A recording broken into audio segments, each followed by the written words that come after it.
You're listening to Death of the Reader. Flex and Herds here for your Murder Mystery World Tour, and we are here in our second week discussing Agatha Christie's The ABC Murders. Herds is in the hot seat. We are reading up to and including the Doncaster murder this week on the show, because of course, Herds, there are 4 murders now in this novel. Apparently, although the most recent one seems to have hit the wrong target. It jumped straight over D and gone to E in Doncaster. It's also not a guy whose name is like alliterative like the other 3. No, very, very odd. It's almost like the killer's getting sloppy or something, or maybe has been sloppy in the past and we just didn't notice it. Interesting. Either case, yeah, we're continuing this alphabetical series of mishaps. So at the end of last week's stretch of chapters, we just found out about the murder of Sir Carmichael Clark, a wealthy millionaire. We start this week off meeting his family, his old and dying mother. We meet Thora Gray, the house help, and his brother, Franklin Clark, who puts together a plucky band of misfits to try and help Poirot solve this case. Here's the thing. I love this plot beat. We're going to get into Franklin over there in a minute. But I love that what we're doing here, because we've gone to a lot of pains to kind of set this mystery up as not your typical mystery. Rather than dealing with a house full of people that know each other, we're dealing with an entirely open mystery that occurs across many different towns. But what's really lovely is that Christie, through Franklin's ambitions, has actually created the house of suspects after the murders, right? Like, we've gathered all of these acquaintances and loved ones, all characters we've said at one time or another, you know, could they be the killer of their respective friend or relation? But no, it couldn't be them. But we've put them all in a room together, right? We got this situation where the people trying to solve the crime are in fact our pool of suspects, even though that's not how they've been introduced to us in the classic Christie way. I think it's also interesting too, because that also means that whilst they're trying to help Poirot, they still have this sort of adversarial relationship with him, where he still has to suspect them because they are the suspects in his case, but they're also his best shot at solving it, which isn't like too different to the way a country house murder mystery usually works, but sort of decontextualizing it by putting it out in the open world where these murders are happening all over the UK gives it a very different vibe. Yeah, I like the subversion of as I said, the normal introduction of these characters. I like that there's now questions of when we're thinking about, you know, which characters are paired up with whom when they go on an investigation. We're thinking about who's most vulnerable in the group, who's least vulnerable, and there's no like strong family ties in the background. There's less history between the characters, which means that there is room for more speculation, I suppose. And it also means that Poirot is trying to make analysis based off of the impressions that these characters have of each other, and maybe even if any of the characters seem to know more about each other than they claim to, which is also kind of fun, right? Well, yeah, because we have this interesting sequence where Betty's boyfriend, Donald Fraser, comes in and he's like, Poirot, I've had this terrible dream where I imagined that I was there at the scene of the crime. It's wild. It's wild. I mean, look, it was foreshadowed. Last week we talked about this, how like the two sisters are supposed to look nothing alike, and yet that's foreshadowing for, you know, what if one sister was killed instead of the other sister? You feel like the other sister would have told you that by now if it was the case, considering she's part of the what do they call them? The Special Legion? That's right, the Legion. The other thing that we start to get into is we hear from Lady Clark that as she rambles. As she was resting, recovering from her ailments, or passing away from them, whatever the case may end up being, she says, oh goodness, no, that Thora Gray, she was lying about not having met anyone that day. She saw this man at the gates. And suddenly we open a whole new rabbit hole that brings us into the world of Alexander Bonaparte Cust, who we'd met in a chapter last week. Mr. ABC himself, who's been marking things on lists and checking it twice. He's apparently silk stocking salesman. Yeah. And he happens to be on the scene for the most recent murder, for the Doncaster murder. Well, yeah, because we found a pair of new silk stockings. At every crime scene, I think. At every crime apparently. scene. Well, no.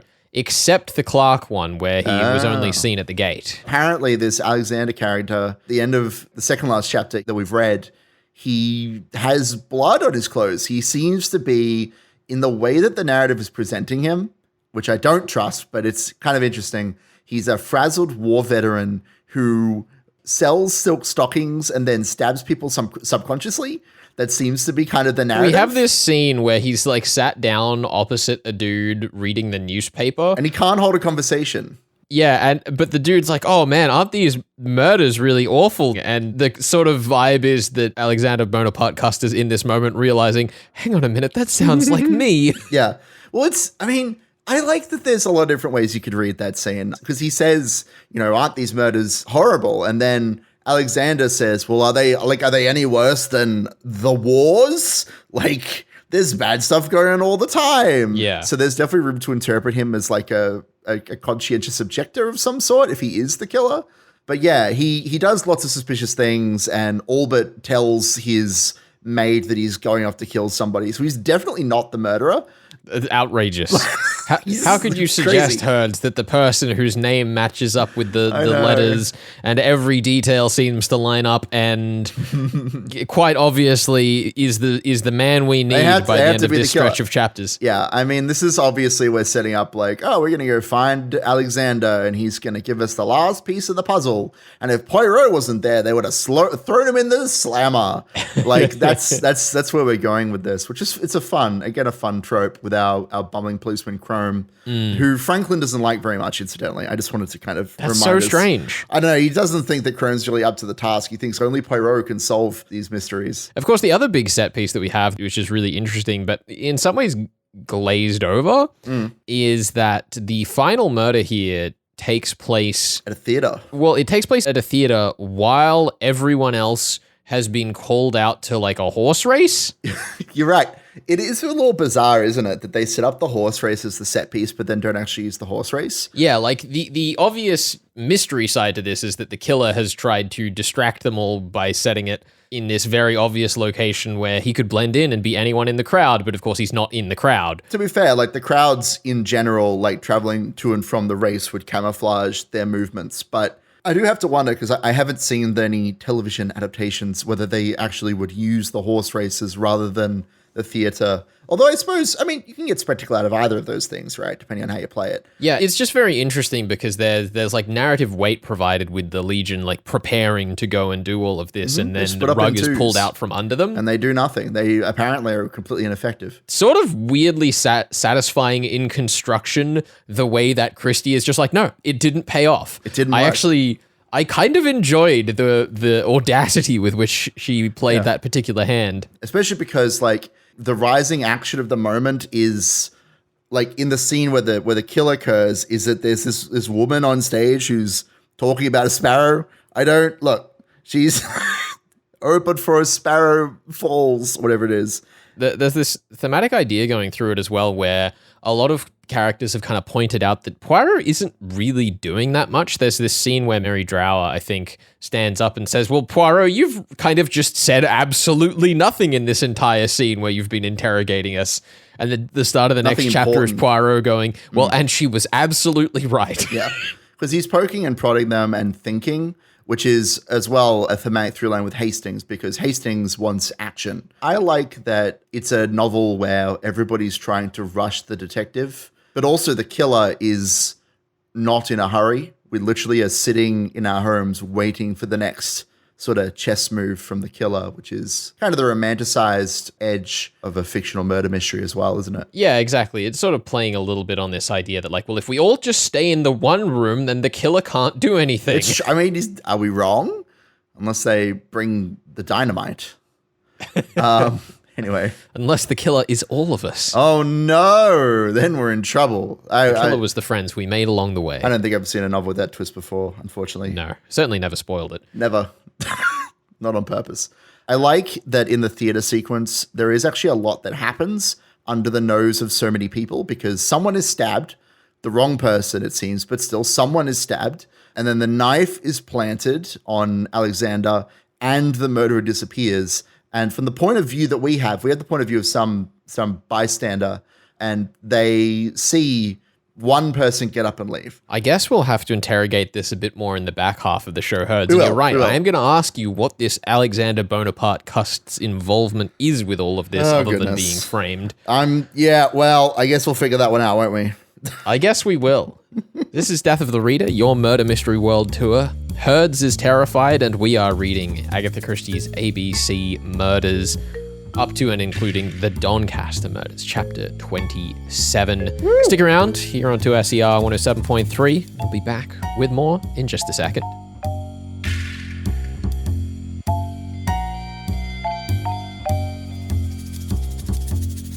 You're listening to Death of the Reader. Flex and Herds here for your Murder Mystery World Tour. Last year on the show, we covered Sophie Hannah's Silent Night, her latest Hercule Poirot continuation novel. And whilst we were working on those episodes, Sophie was neck deep in the release of the film adaptation of her musical, The Mr. E of Mr. E.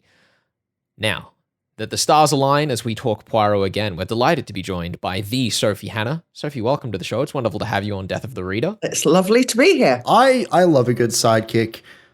Edward Catchpole is your lens into the Poirot universe, which you've said was so that his lens could reflect your own differences in writing a Christie novel. The thing that stands out to me about his portrayal is that Catchpole is so much more enamored by Poirot than his other sidekicks.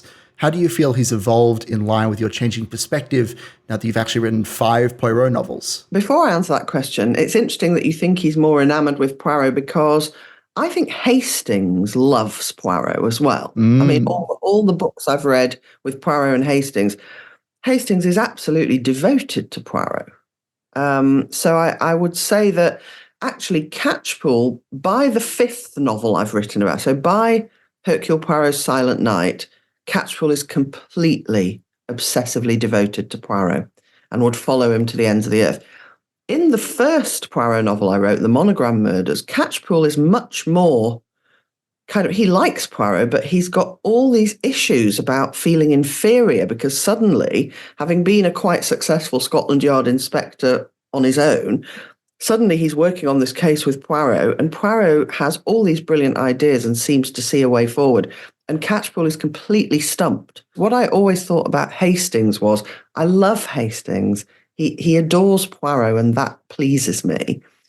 But he never seems to take the opportunity to learn from working with Poirot. Like, he remains as useless on the detection front. And that's obviously part of that's part of the charm and satisfaction of Hastings, is that he remains exactly the same.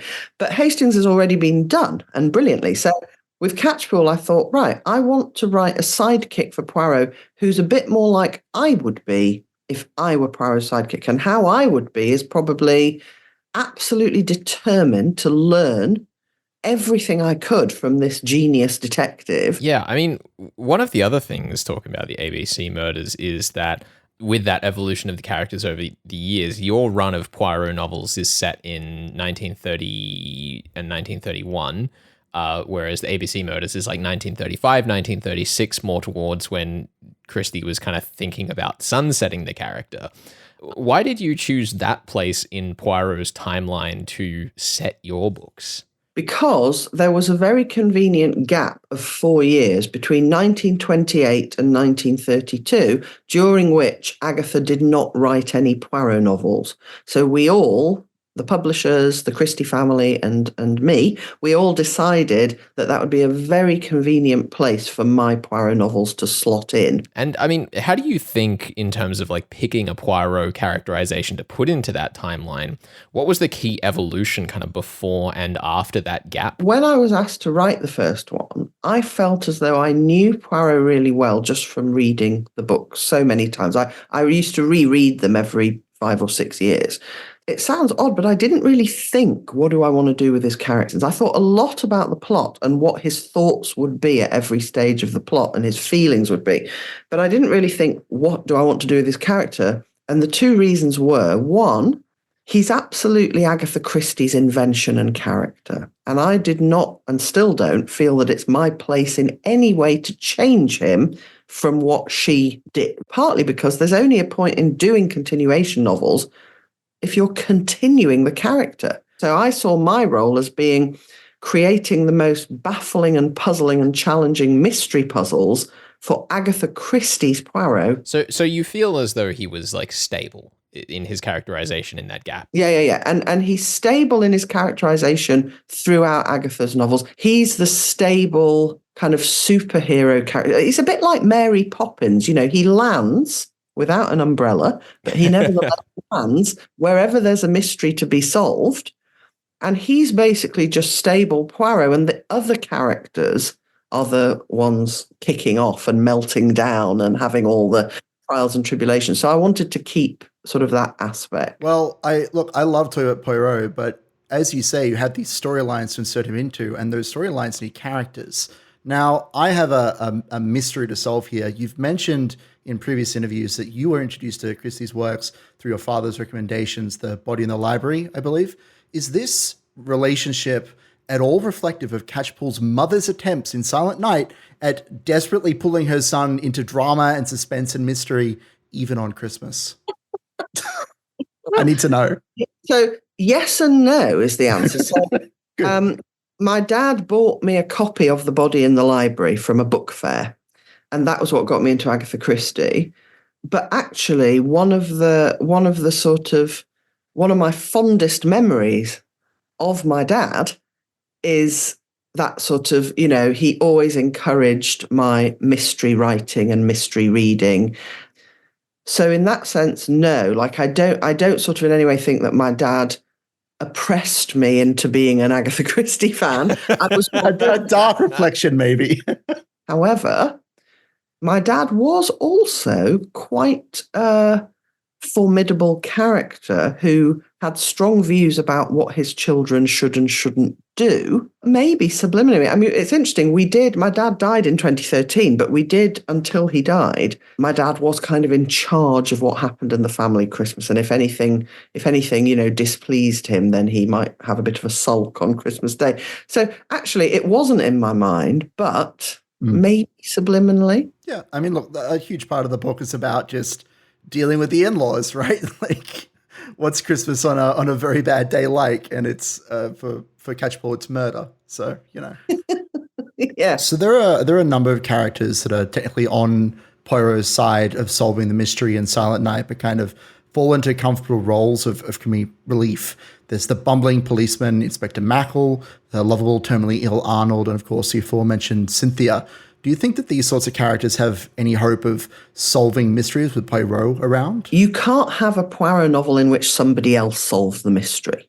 I mean, I personally think Catchpole could easily, by now, solve a really baffling cryptic mystery on his own steam, but he can't do that if he's in a book with Poirot. But I think the role of those characters who are kind of close and helpful is an interesting one. So one of the things that Kemper Donovan, do you know Kemper Donovan's All About Agatha podcast? So one of the things he sometimes says about characters in Agatha Christie novels is he'll say, and he's quite right, he'll say, such and such a character is the voice of wisdom in the book. That person is often, structurally in the book, a helper of the detective. So the sidekick is the best example of this. You know, Hastings, Catchpole, they're never going to be baddies. They are the helpers of Poirot. Well, yeah, and also because the idea of the voice of wisdom is something that is very distinct for each case, because the other trope, as well as it being the sidekick, is that it's the wizened old member of the family who's in the house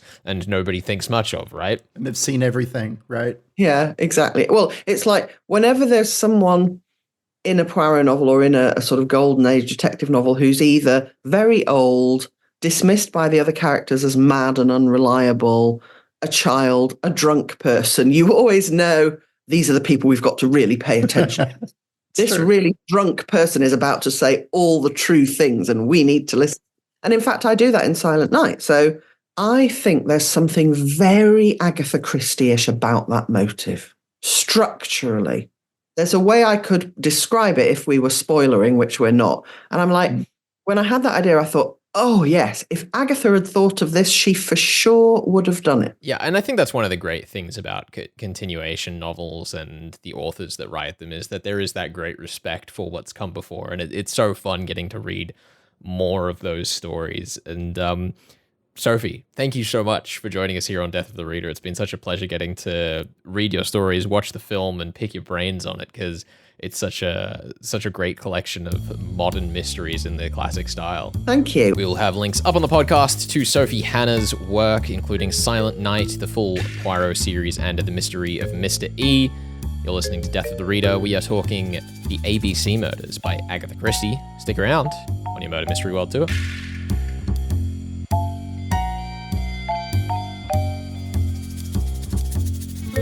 You're listening to Death of the Reader. Flex and Herds here for your Murder Mystery World Tour, and we are here discussing Agatha Christie. So sorry to the tax man for skipping my murder mystery taxes last year, but we've done it. We've done it early this year. Getting in ahead.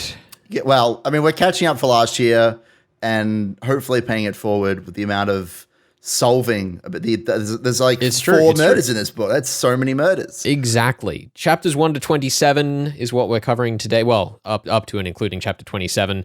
Herds, you have a few questions to answer today for your 3 points. I'll do my best. Now, I wanted to ask...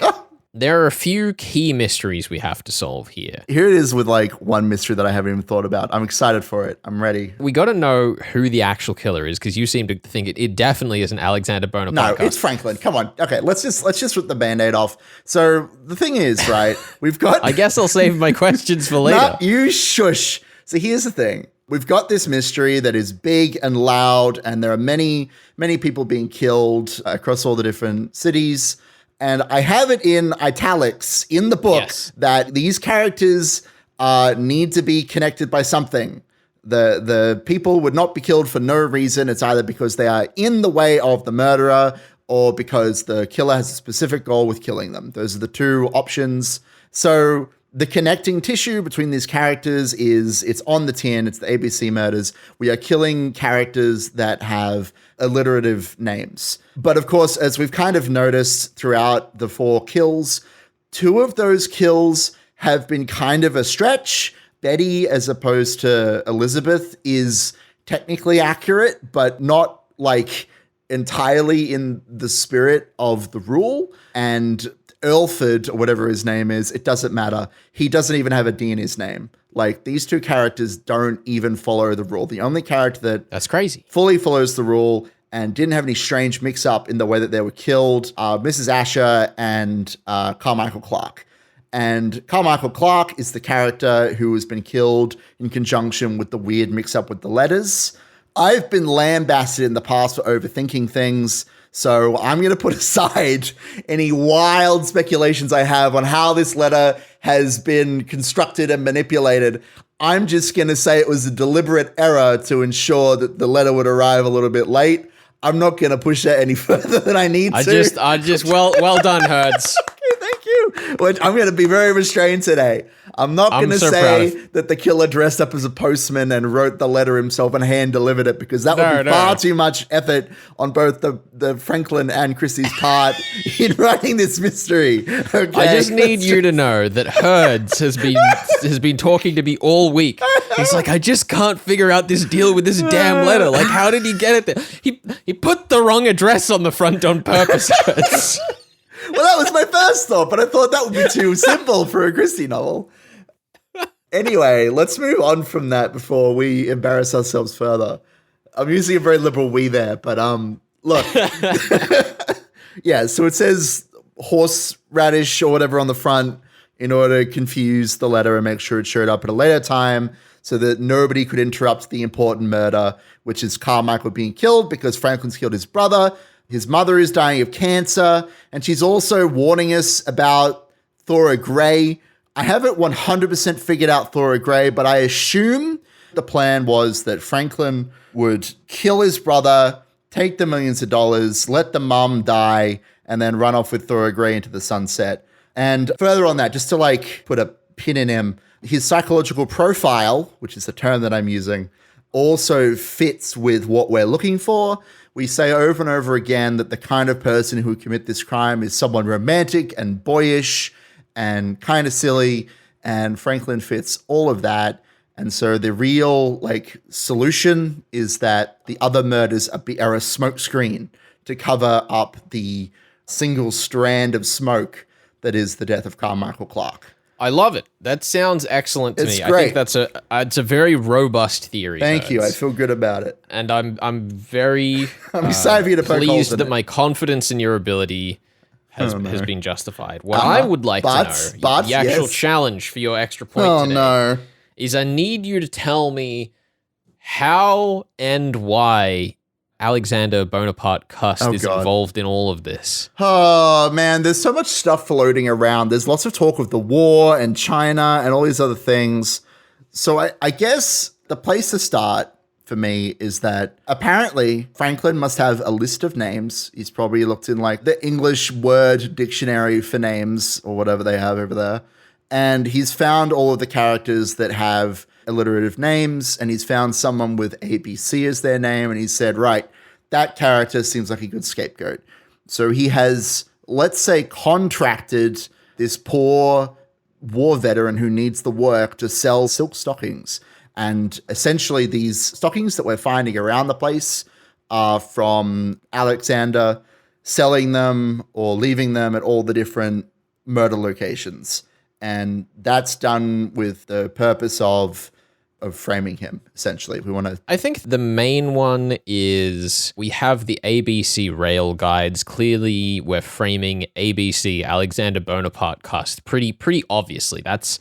But letters and alliteration aside, why go for Cust? Why go with the alliterative game? What is it about Franklin, or what is it about Cust that has put us on this path in particular? There's a couple of answers you could give here that could be correct, and if you say the last one of them that Poirot mentions in this book, Herds, you can have all of my points for free for the rest of the year. Oh my God. I just need to know if the clues in this book line up. I don't know. Okay? I don't know if they do. I don't think they do. That's why I'm being so audacious. Look, I would love to get all these points. Oh, good Lord. Because what do we know about him? He's a war veteran. It's got to be something to do with the war, right?